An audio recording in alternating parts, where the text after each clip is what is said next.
Así fue como Fidel Castro acabó con la economía de Cuba. A principios del siglo pasado, Cuba era un país con un futuro prometedor. La economía de la isla estaba creciendo exponencialmente gracias a la exportación de su producto estrella, el azúcar. La isla tiene unas playas que solían atraer a decenas de miles de turistas estadounidenses, quienes, debido a su cercanía, visitaban la isla frecuentemente. Además era la época en la que estaba prohibida la venta de licor en Estados Unidos, lo cual se convirtió en una razón adicional para viajar a Cuba a medida que los dólares del turismo empezaban a llegar. En la capital, en La Habana, abundaban automóviles nuevos Ford, hoteles lujosos e infraestructuras modernas. De hecho, Cuba parecía estar encaminado a ser un país de ingresos medios a altos. Por ejemplo, para 1950, Cuba tenía ingresos por persona similares a los de Panamá y superiores a los de Brasil. Sin embargo, en la actualidad, la mayoría de los cubanos viven dificultades económicas extremas. Se calcula que entre el 72% y el 90% de los cubanos están en situación de pobreza. En 1952 Fulgencio Batista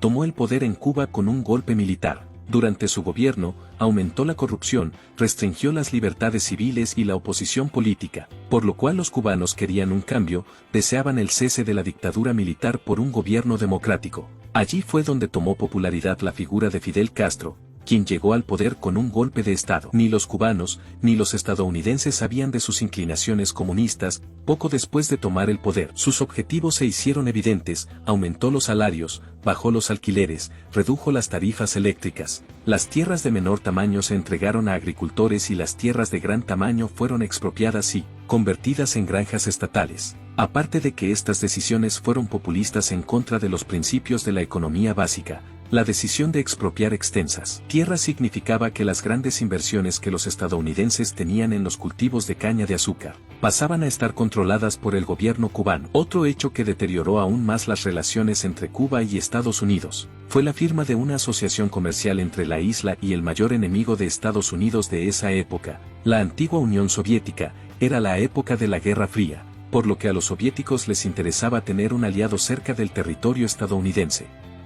De hecho, el punto más álgido de la Guerra Fría fue cuando Estados Unidos supo de la existencia de misiles nucleares soviéticos escondidos en Cuba, de manera que los soviéticos comenzaron a comprar azúcar cubana, a cambio de petróleo, maquinaria y ayuda de técnicos soviéticos. El problema es que ese petróleo importado tenía que ser procesado en alguna de las 3 refinerías de propiedad estadounidense en Cuba, Texaco, Shell y ESSO. No obstante, las 3 se negaron a refinar el petróleo proveniente de la Unión Soviética, por lo que Fidel Castro decidió nacionalizar también esta industria y expropiar las 3 refinerías estadounidenses, lo cual provocó que Estados Unidos recortara la cuota de azúcar que compraba Cuba por un acuerdo firmado previamente. En 1962 Estados Unidos amplió el embargo para prohibir casi todo el comercio con Cuba. Debido a eso, Cuba vio una solución práctica: depender aún más económica, política y militarmente de la Unión Soviética. El Estado fijaba los precios de los bienes y determinaba cuánto y qué debían producir las industrias, como era de esperarse.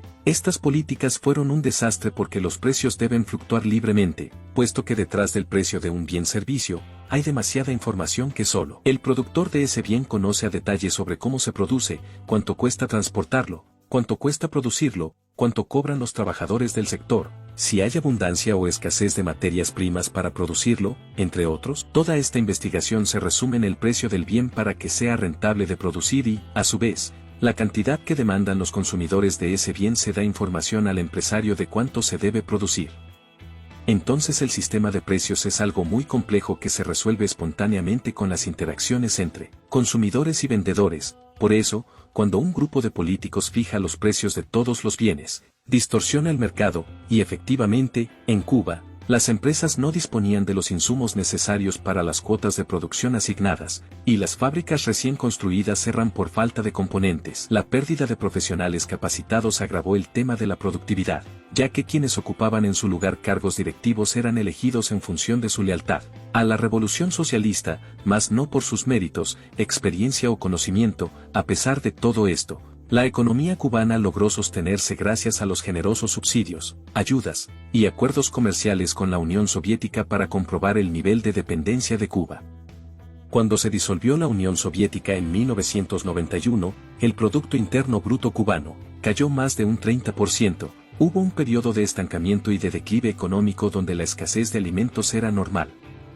Los apagones se convirtieron en algo del día a día, y de nuevo, decenas de miles de personas huyeron del país. Arriesgando sus vidas para llegar a Estados Unidos, la economía cubana se recuperó años después, gracias a que se comenzó a liberalizar tímidamente las actividades económicas y la inversión extranjera, se legalizó el dólar y se autorizó el autoempleo para unas 150 ocupaciones. Surgieron nuevos hoteles, restaurantes y clubes nocturnos en La Habana, pero lo que permitió al régimen socialista sobrevivir fue su alianza con Venezuela, cuando Hugo Chávez llegó al poder en 1999. Venezuela desde ese momento se convirtió en el aliado comercial y diplomático más importante de Cuba.